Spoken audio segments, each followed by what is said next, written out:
Então, meu nome é Bruna Marque, sou fundadora do Descomplicando Inglês Jurídico e nós realizamos o Direct desde 2018, então essa é a terceira edição. Muito obrigada a todos e todas que estão aqui. Excepcionalmente, esse ano estamos 100% online. Nos 2 primeiros anos, a gente teve o módulo presencial todo gravado. No primeiro ano foi o módulo presencial todo gravado. No segundo ano, a gente teve um formato híbrido. Metade foi gravado e metade foi ao vivo. Então, mas infelizmente nesse ano não conseguimos, por motivos óbvios, o ao vivo, mas estamos aqui. Inclusive, estamos aqui por causa da Gil Lester, que me convenceu a não pular um ano, e estou feliz que a gente tenha realmente realizado. Agradeço também aos nossos patrocinadores, a AIC, a Corne, Traduza, Comunica e também o RET de Curitiba.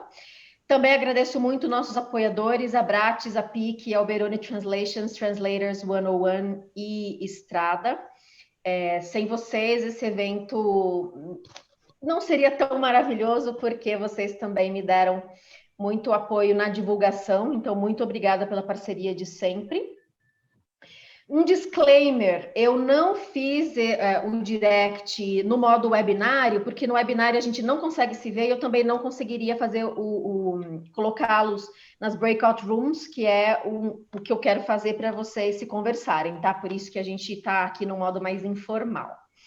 Bom, aqui está a programação do evento, vou compartilhar a minha tela novamente. Então, a gente vai ter aqui a abertura, depois o networking, a mesa redonda, vocês vão ter tempo de fazer perguntas, a gente vai ter tempo, né, das perguntas e respostas. Depois vem o português jurídico, perguntas e respostas. Aí vocês vão ter um intervalo aqui, então, das 15h50 às 16h, para fazer xixi, ao banheiro, esticar as pernas, tomar uma água. Depois a gente vai ter o Serap para interpretações remotas, Q&A de novo, mais uma sessão de 10 minutos de networking.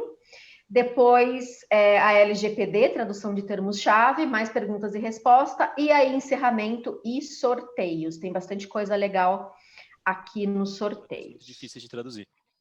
Só para responder sua pergunta sobre os termos, eu achei essas soluções que os colegas apontaram muito boas. Uma que, quando eu fiz o primeiro debate, eu fiz com o Daniel Veloso.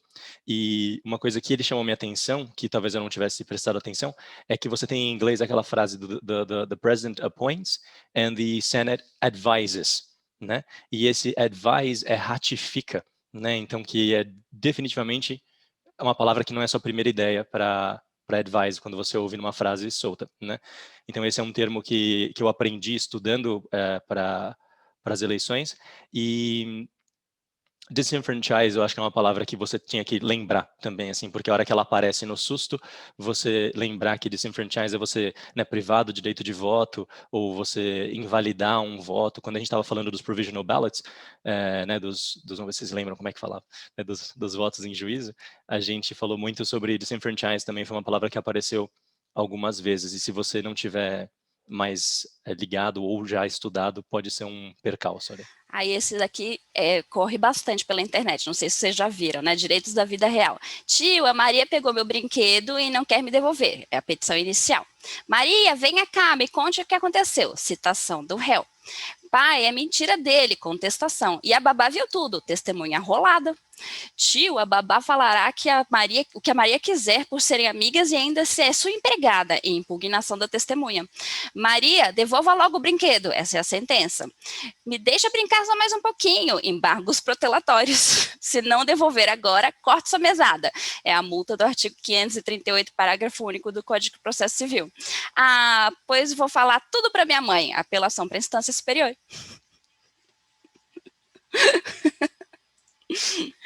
Então, temos mais um quiz aí. Gi, temos mais um quiz, estamos apertadas de tempo, tá? Tá bom. Vamos lá. Peraí, deixa eu só ter certeza. Número 2, número 3. Tá, vamos lá. Agora vocês vão me dizer qual é o conceito jurídico de oitiva. Foi. Então, vocês falaram ato de ouvir as testemunhas ou as partes de um processo judicial e não ato de ouvir testemunhas ou advogados, ato de ouvir sertanejo universitário em juízo, e nem as lamúrias das partes em processo Ninguém judicial, gostou o das juiz lamúrias. faz o tempo todo. Ninguém, muitos rebeldes no sertanejo universitário. Os advogados rebeldes. não são ouvidos em juízo, né? Os advogados até se manifestam, mas não, eles não são ouvidos. Que nesse caso a gente está tratando da prova oral. Primeiro caso, testemunhal, que era a babá. As testemunhas têm que ser arroladas. Toda vez que eu vejo arrolada, eu lembro do coquetel, aquele palavras cruzadas do coquetel, que sempre tinha lista, e aí era sempre rol. Não? 3 letras, lista, rol. Então, são arrolados só significa listadas. Elas têm que prestar o compromisso de dizer a verdade, então elas não fazem o juramento, elas não juram dizer a verdade, elas prestam um compromisso, inclusive em estado laico não tem Bíblia, não tem nada disso na hora de prestar o compromisso.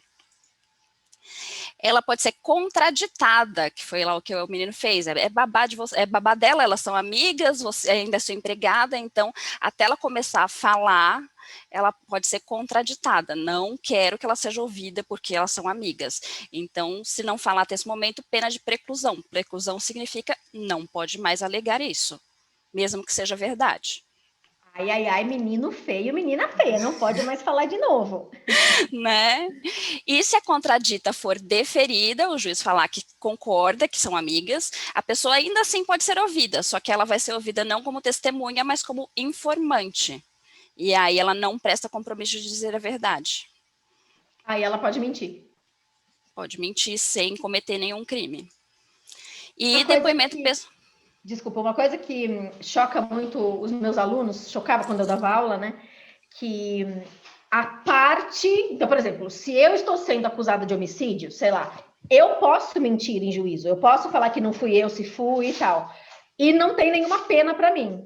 Agora, se eu sou testemunha desse crime, se eu mentir como testemunha, eu vou presar. Então, no Brasil, testemunha não pode mentir, a parte pode mentir. Então, e o informante também pode. Mesmo se você for a mãe? Mesmo se você for a mãe? É informante, né? O informante não presta compromisso de dizer a verdade, pode mentir. Não existe isso, não tem como. A internet no Brasil não funciona, esquece, não tem como fazer esse tipo de interpretação remota. E, na realidade, a gente viu que tudo foi bem diferente, né? O que aconteceu? Parou geral, né? A gente viu que tudo parou, os intérpretes pararam. A tradução talvez nem tanto quanto a interpretação, né? A tradução acho que foi uma coisa que continuou um pouco mais, mas mesmo conversando com muitos tradutores, eu percebi que os primeiros meses muitas coisas pararam que como todo mundo de repente foi para home office, não tinha tanta coisa para traduzir, não tinha tanto relatório sendo produzido, não tinha tanto trabalho sendo feito. Obviamente, acho que a tradução pegou um pouco mais rápido do que a interpretação, mas acho que os primeiros meses da pandemia foram meses que foram muito parados e com muitas incertezas e muitas coisas que não estavam acontecendo. E aí a gente pensa um pouquinho, né? Qual é a diferença dessa situação do remoto e do não remoto, né? Sobre a gente pensar em pioria ou melhoria, se a gente vai querer mudar, se a gente não quer mudar, né? 64% de vocês disseram que achavam que tinham que mudar muitas coisas. Mas quantos, então, acharam que era só sentar e esperar alguma coisa, vai ser só uma fase, vou gastar todas as minhas reservas, vai acabar, eu vou fazer compras, etc., porque eu mereço, ou quantos de vocês, né, se preocuparem em dizer, não, eu vou realmente tomar muito cuidado, vou manter um contato com os meus clientes, eu vou aumentar meu networking, eu vou produzir mais informações, fazer cursos. Eu sei de tanta gente que falou, olha, vou aprender aquele idioma que eu sempre quis aprender, vou colocar isso tudo na prática, essas coisas que a gente pensou, etc. E, na realidade, a gente não viu tanto disso acontecer na realidade. Então, Bruna, vamos lá agora para a nossa segunda enquete, please. Há um ano, né, eu queria que vocês pensassem como é que era a RSI, né? O que vocês achavam que a RSI seria a terceira pergunta, Bruna, please. Como é que vocês acham que seria? Eu só recebi 2 perguntas de você. Então foi a terceira que você não viu. Bom, deixa lá, não importa. Qual foi a terceira pergunta? Que era assim, o que vocês achavam que a RCI seria hoje? Se alguém achava que a RCI seria quase que a regra, né? ou o que seria a exceção. Obviamente, eu queria colocar a enquete só para a gente ver os números, mas eu duvido que alguém, há um ano atrás, achava que a RSI seria a regra, muito pelo contrário, eu acho que todo mundo achou que ia continuar igual, o Renato até ligou a câmera para deixar bem claro que ele não achava que era a regra, que ele achava que seria a exceção total, mas cá estamos, novembro de 2020, e a RSI está aqui, e está aqui para ficar, né? O que a gente viu acontecer com a pandemia? Mudanças que foram aceleradas, né? Coisas que mudaram de um jeito que a gente não imaginou, as pessoas estão aceitando fazer cursos à distância, as pessoas estão né, aceitando participar de eventos online, que né, no começo os eventos não aconteciam, a gente viu um pico de eventos nesses últimos 2 meses e semanas, tem uma explicação bastante lógica, né, que muitas empresas têm um orçamento anual, e a partir do momento que está chegando no final do ano, se não usarem o dinheiro em 2020, esse dinheiro não passa, né? Não consegue ser carregado para o ano seguinte, então perdeu, né? Não vão poder usar. Então, por isso que muitos eventos estão acontecendo agora. E também as pessoas foram forçadas a mudar, né? Eu lembro de clientes meus que conversavam comigo antigamente, será que a gente consegue mudar para uma plataforma online para evitar tantas viagens, tantas despesas? E, na realidade, a gente falava, vamos testar, a gente testava uma coisinha num evento, uma coisa aqui, uma coisa ali, só que não, né? Agora a gente foi forçado a mudar e todo mundo está tendo que fazer essa mudança, queira sim ou queira não. Aqui, então, nós temos o nosso mini glossário, tá? Que vocês vão ter acesso também, com os principais termos que estarão aparecendo nessas traduções relacionadas à LGPD e ao GDPR. Lembrando que a gente fala o GDPR, o regulamento, que às vezes acontece de você ver mas o tradutor deve utilizar o mesmo, o regulamento. Agora a gente está falando dos tradutores, mas a gente tem que lembrar que no nosso fluxo de tradução, a gente também tem as agências. E as agências também, elas vão ter um papel importante na hora que a gente está falando de dados e de dados pessoais. Então, aonde que estão as agências ali no papel da LGPD? Muito obrigada. Bom fim de semana. Até o próximo direct.